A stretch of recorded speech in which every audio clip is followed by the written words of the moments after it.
There is a light in the night sky that has been traveling since before the first human being ever stood upright and looked up. It left its source when woolly mammoths still walked the earth, and it has been crossing empty space ever since, silent, patient, unstoppable, heading straight for your eyes on this exact night. When it finally arrives, it will not just be light. It will be proof that somewhere out there, an entire galaxy of 1 trillion stars is rushing toward us, closing a gap of 2.5 million light years on a collision course that nothing in the universe can stop. Tonight, we are going to trace that journey from the ground beneath your feet all the way to that distant galaxy. And by the end, you will understand exactly what is coming, why it took so long to discover, and what it means that a species as small as ours figured any of this out at all. If that idea grabs you, stick around, because it only gets stranger from here. And if you want more of this, subscribing costs nothing and helps this channel keep going. Let's begin where everyone begins, on the ground. Right now, you are standing on a sphere roughly 8,000 miles wide, spinning through space at over 1,000 miles an hour without you feeling a thing, while the whole planet simultaneously races around the sun at about 67,000 miles an hour, a speed so extreme that a bullet fired from the fastest rifle ever built would look like it was standing still by comparison. It carries mountain ranges tall enough to pierce the jet stream and ocean trenches deep enough to swallow those same mountains whole. To you, it feels endless. A person could spend an entire lifetime exploring this one planet and still die having seen only a fraction of it. That feeling of enormity is about to be tested because the next stop is the Moon, and the Moon is where human beings hit the actual limit of how far we have ever physically traveled. The Moon sits around 239,000 miles away, close enough that its light needs barely more than a second to reach you, but far enough that it took the Apollo astronauts roughly 3 days of non-stop travel to arrive there. Between 1969 and 1972, 12 men made that trip and walked on lunar soil, and to this day, no human being has gone any farther from home, not further into space, just further from Earth, period. It has now been over 50 years since the last footprint was left there, which means an entire generation has grown up watching humanity stand still at the edge of its own front yard while somehow still dreaming of galaxies.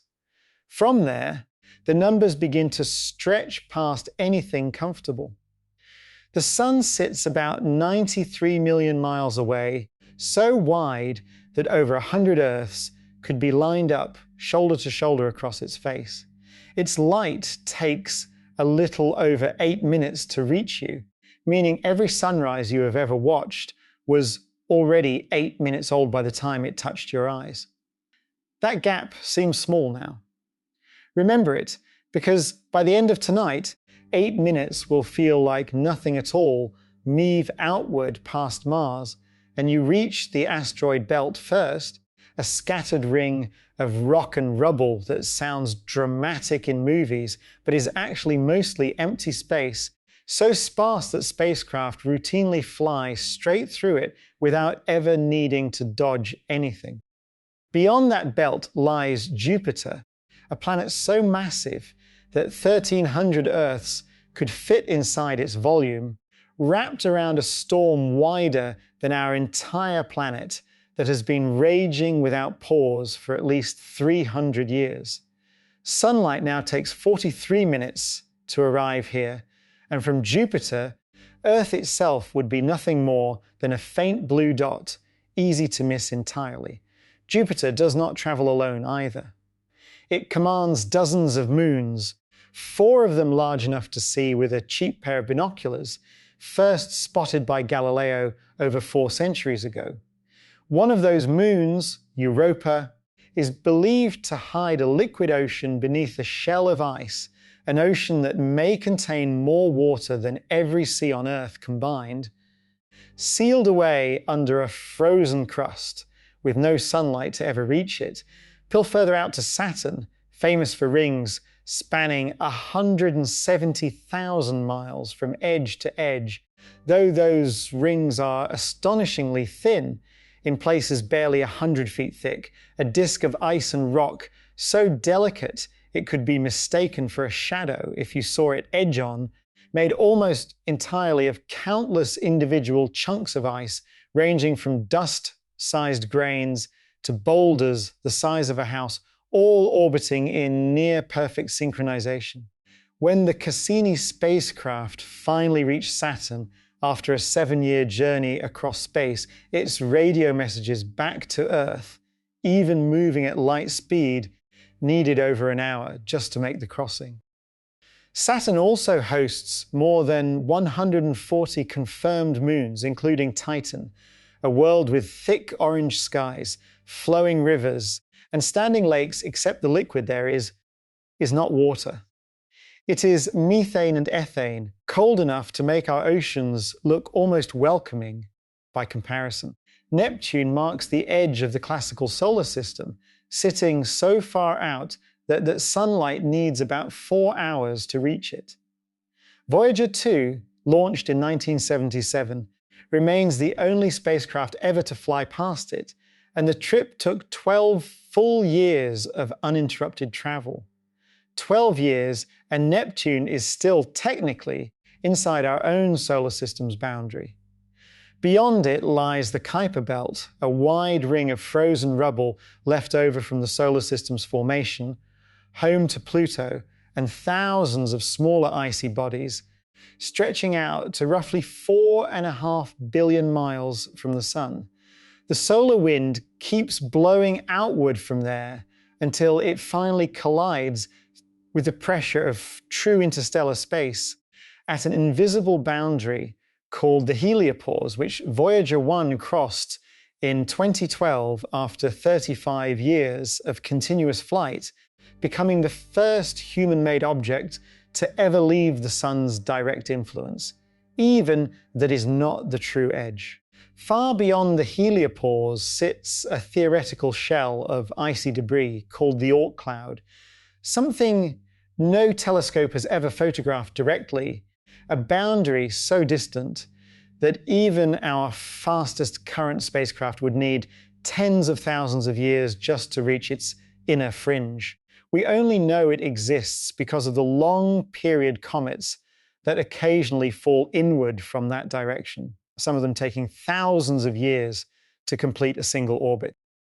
Every so often, gravity from a passing star nudges one of these frozen bodies loose, sending it plunging toward the Sun on a journey that ends briefly as a bright comet in our sky before it retreats back into darkness for another few thousand years.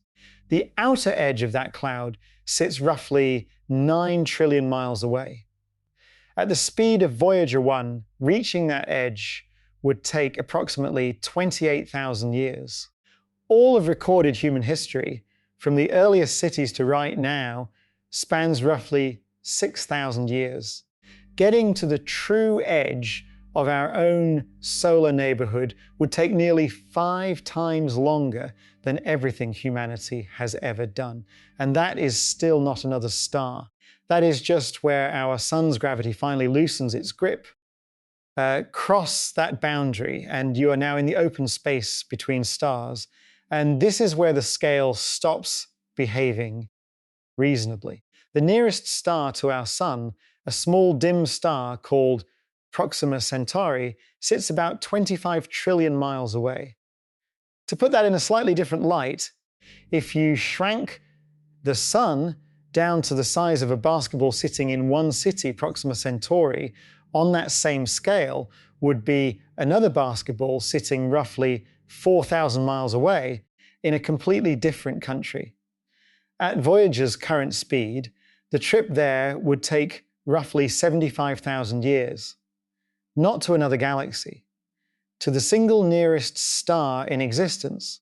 We now know Proxima Centauri has at least one planet sitting in the zone where liquid water could theoretically exist on its surface, making it the closest known potentially habitable world beyond our own solar system, and it would still take 75,000 years to reach it, longer than every civilization that has ever existed on Earth combined, laid end to end.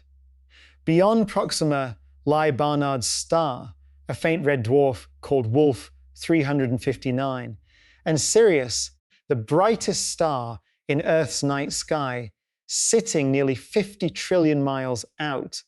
Every one of these stars appears frozen in place from where you stand, locked into the same constellations your ancestors named thousands of years ago. But that stillness is an illusion created by distance. Every star in the sky is actually moving, tracing a long, slow orbit around the center of something far larger than itself. That larger structure is the Milky Way, and it is nothing like the simple flat disk most people picture. At its heart runs a dense bar of stars stretching roughly 27,000 light years long, and from its ends, sweeping spiral arms curl outward into the darkness. Our own sun does not live inside one of the grand arms. It sits tucked into a smaller connecting branch called the Orion Spur, roughly 26,000 light years from the galactic center, out in the quiet outer third of the disk. 26,000 light years means light leaving the very center of our own galaxy right now will not reach Earth for another 26,000 years. We are living in the suburbs of our own home galaxy, and always have been. The full disk stretches somewhere between 100,000 and 120,000 light years across.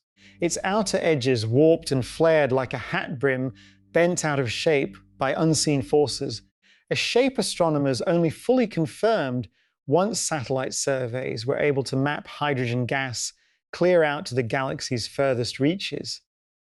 Despite that width, the region where most stars cluster together is surprisingly thin, only 1,000 to 2,000 light years deep, meaning if you shrank the entire galaxy down to the size of a coin, it would end up thinner than the coin itself. Surrounding that thin disk is an older, puffier layer called the thick disk, and beyond that stretches a vast, roughly spherical halo of ancient stars and dense star clusters reaching out far beyond anything visible from Earth. Within that halo drift around 150 tightly packed globular clusters, some holding several million stars squeezed into a region only a couple hundred light years wide. The largest, called Omega Centauri, contains roughly 10 million stars, and its unusual chemistry has convinced many astronomers it is not a true cluster at all, but the stripped down remains of a small galaxy that the Milky Way consumed billions of years ago.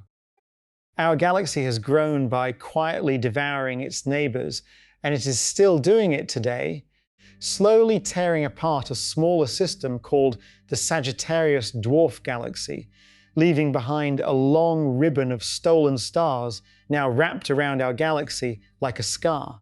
Nobody actually knows the exact number of stars inside the Milky Way. Estimates range between 200 and 400 billion, and that uncertainty exists for a simple reason: we live inside the very structure we are trying to measure. Unlike distant galaxies, we can photograph in full from the outside. We are embedded in the disk, looking outward through curtains of dust and gas that block much of what lies beyond.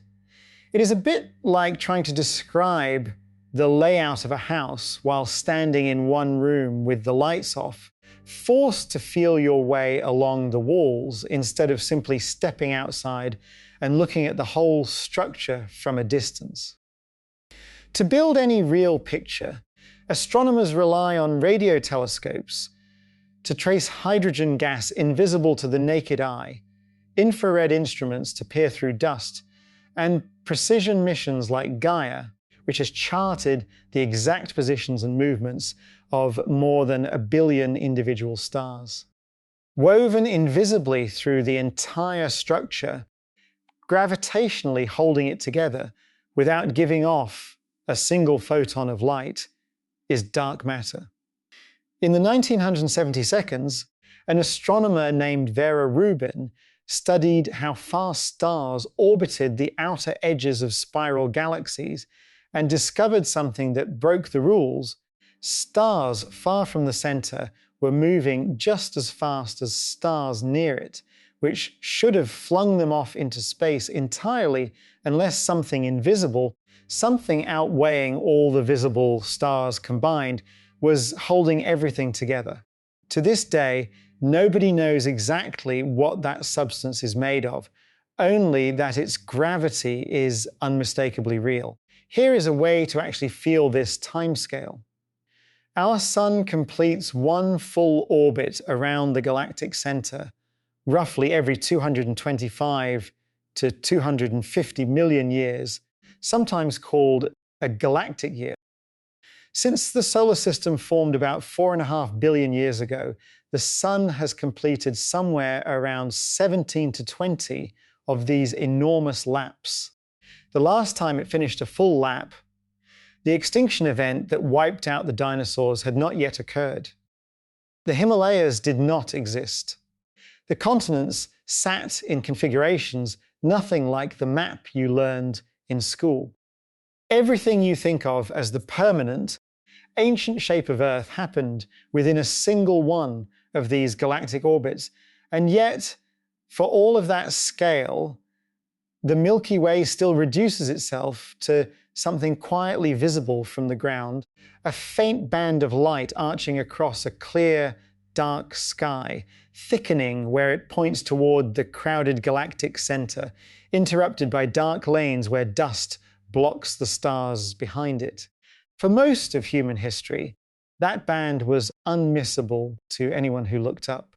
Today, light pollution has erased it from view for more than 80% of the world's population, and something even fainter, something at the center of tonight's story, has become nearly impossible to spot without knowing exactly where to look. That object is Andromeda. On a clear autumn night, far from city lights, you find the large square of stars known as the Great Square of Pegasus, then trace a curving chain of stars away from its corner until your eyes land on a small, elongated smudge, easy to walk right past if you did not already know it was there.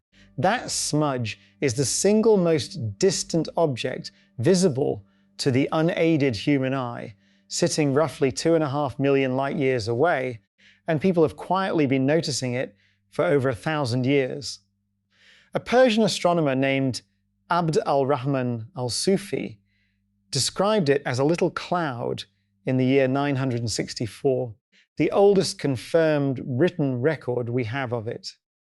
European astronomers kept spotting it across the centuries that followed, and in 1764, a French comet hunter named Charles Messier logged it into his famous catalogue simply to stop other comet hunters from mistaking it for something it was not.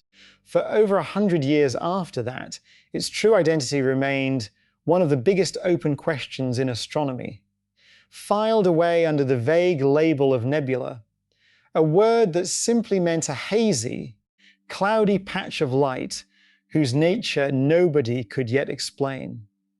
That mystery came to a head in April of 1920, inside the Smithsonian Institution in Washington, where two respected astronomers stood before an audience to argue opposite sides of what became known as the Great Debate, an event that still gets taught in astronomy classes today as a turning point in how humanity understood its place in the cosmos.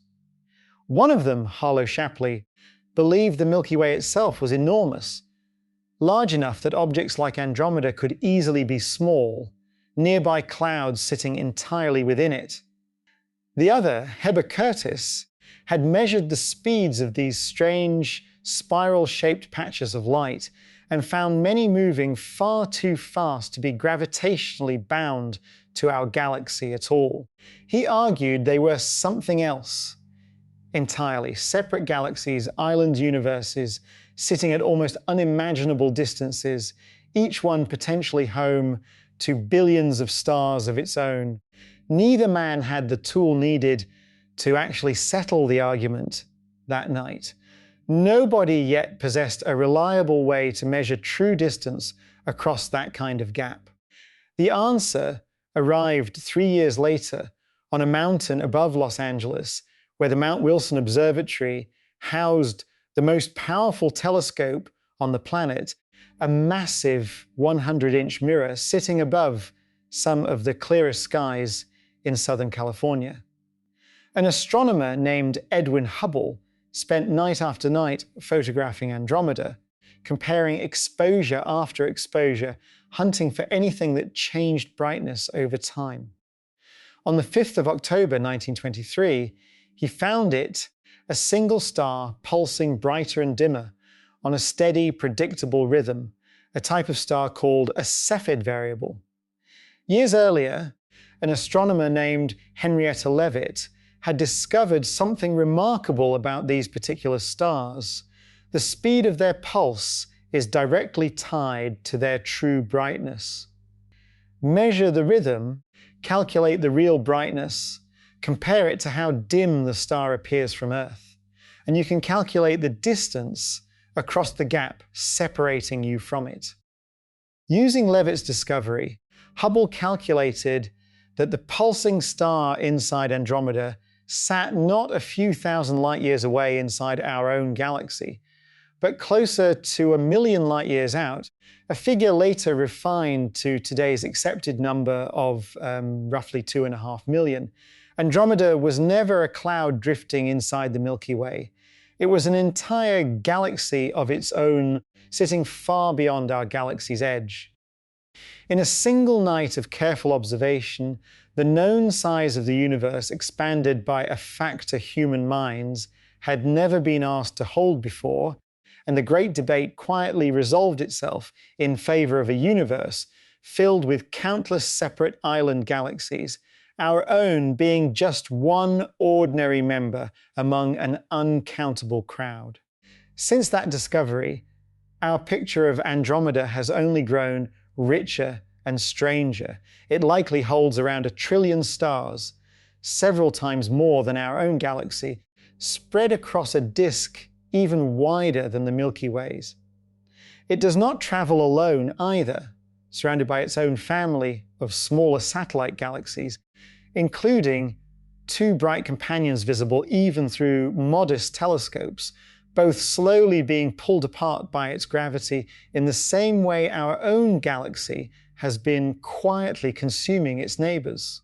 Together, Andromeda, the Milky Way, and dozens of smaller nearby galaxies form what astronomers call the local group, our small corner of the universe, and the local group itself sits inside an even larger structure called the Laniakea supercluster, stretching across more than 500 million light years, a scale so vast it deserves its own story entirely.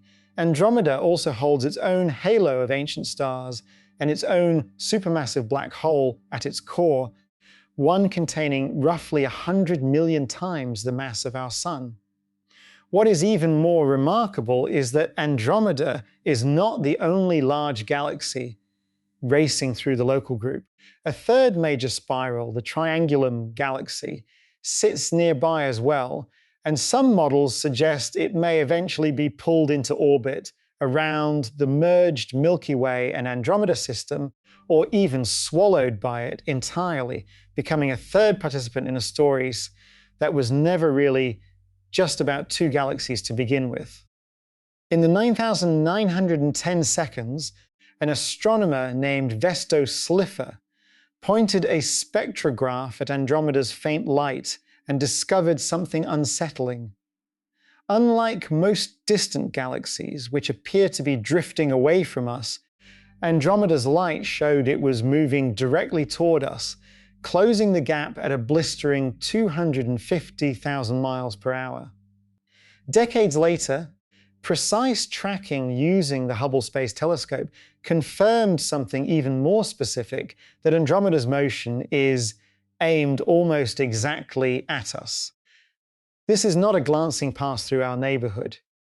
It is a collision course that has been building for billions of years and cannot now be stopped or redirected by anything. Here is the part that makes this feel less like distant astronomy and more like something quietly unfolding above your head right now. Despite closing the distance at over 250,000 miles an hour, the gap is so enormous that the two galaxies will not actually meet for roughly 4 billion more years. 4 billion years ago, life on Earth had not even developed the ability to use oxygen yet. That is the scale of time separating us from the moment these two galaxies finally touch. And when they do meet, it will not look like two solid objects smashing together. Galaxies are almost entirely empty space between their stars. So the odds of any two individual stars actually colliding are close to zero. What collides instead is structure, gravity reaching across the gap and reshaping both galaxies from the inside out.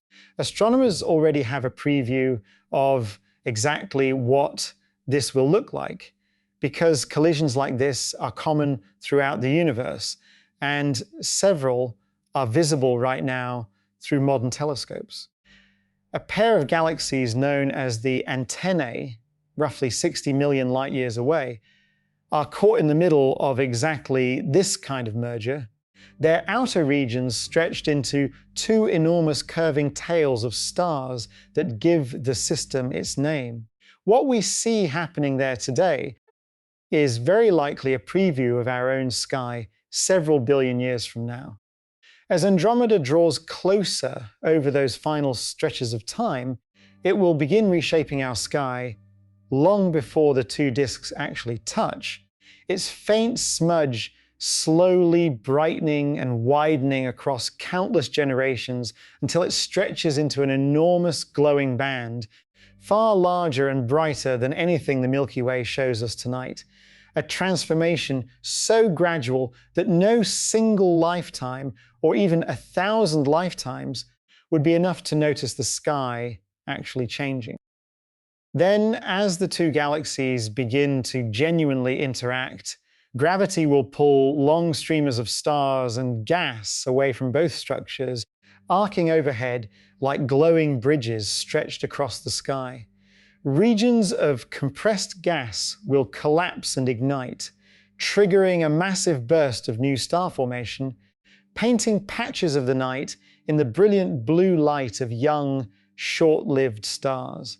Over hundreds of millions of years, the two spinning disks will lose their shape entirely and merge into a single, larger galaxy, one with a completely different structure, often described as elliptical rather than spiral.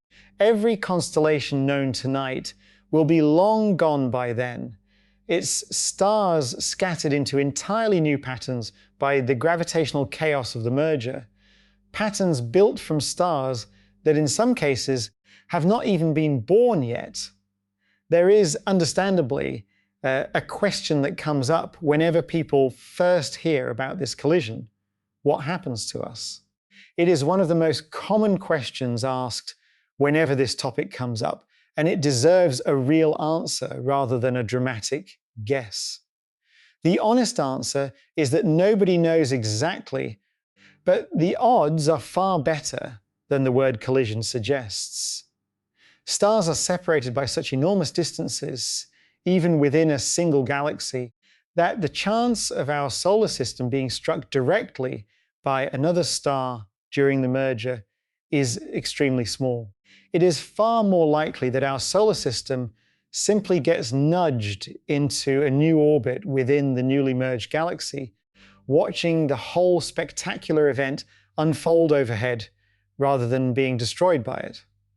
The bigger question is whether the sun itself will even still be around to see it. Current models suggest the sun will grow hot enough to make Earth uninhabitable long before Andromeda ever arrives, which means whatever eventually watches this merger complete, if anything is left with eyes to watch, will most likely not be us.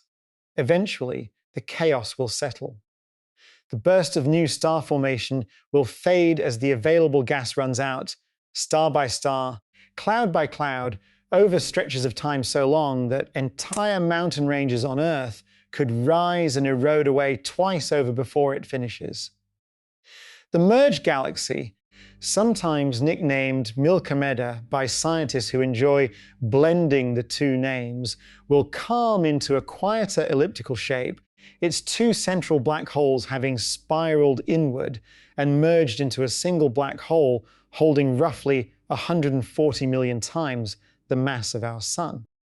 By that point, the sky above whatever remains will look emptier than ours does tonight, because the ongoing expansion of the universe, driven by the mysterious force known as dark energy, will have carried most other galaxies so far away that their light can no longer reach us at all. Long after that, the smallest, faintest stars, the red dwarfs, will keep burning for trillions of years, vastly longer than the current age of the universe itself. Only when the very last one finally runs out of fuel, somewhere around 100 trillion years from now, will the era of starlight in the universe truly come to an end, giving way to a slow, cold future of fading white dwarfs, silent neutron stars, and black holes that will themselves eventually evaporate over timescales too long for numbers to feel meaningful anymore.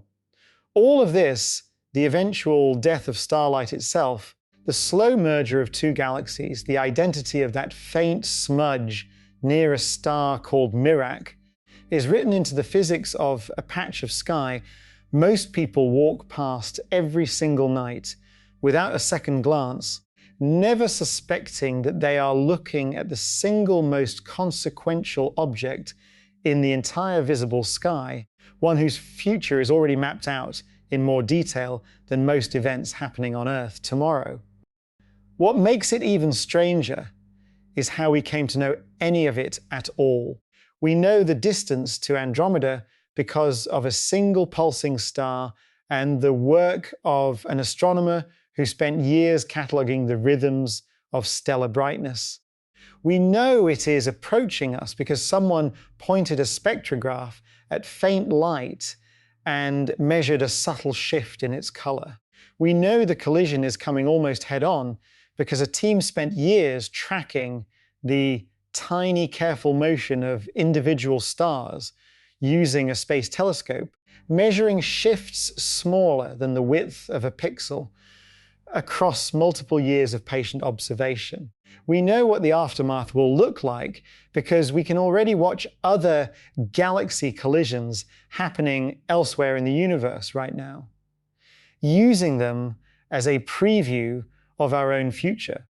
All of this knowledge came from one planet, from a single species that has existed for a few 100,000 years, using instruments built from glass and metal, pointed patiently at a sky shared by every living thing that has ever looked up. We can see it. We can measure it, model it, and predict it centuries in advance. And we will never visit it, not with rockets, not with any propulsion system currently imagined even in theory, not within any span of time our species is likely to still exist to witness.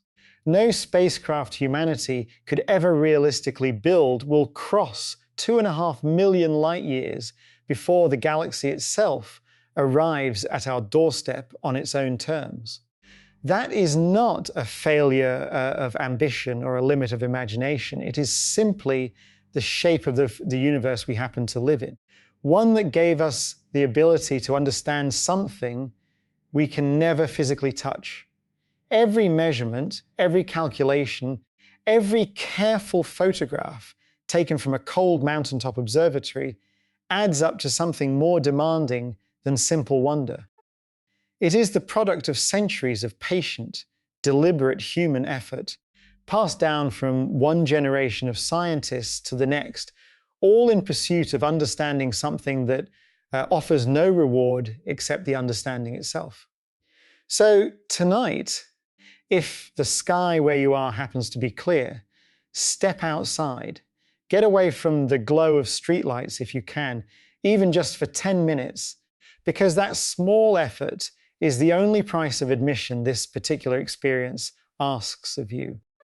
Let your eyes adjust for 10 minutes or so and look toward the northeastern sky for that small, elongated smudge of light near the stars of Andromeda. The light hitting your eyes in that moment left its source more than 2.5 million years ago. It has been traveling ever since, crossing the emptiness between galaxies, sweeping past our sun and every planet in our solar system, before finally landing on your retina on this exact night, out of every single night it could have arrived. That is not a small thing. That is 1 trillion stars sending you a message that took 2.5 million years to deliver. And tonight, it found you looking. If this kind of journey through scale and time is something you enjoy, this channel exists for exactly that kind of story, told carefully, without exaggeration, using numbers that are already strange enough on their own. Hit subscribe so you do not miss the next one.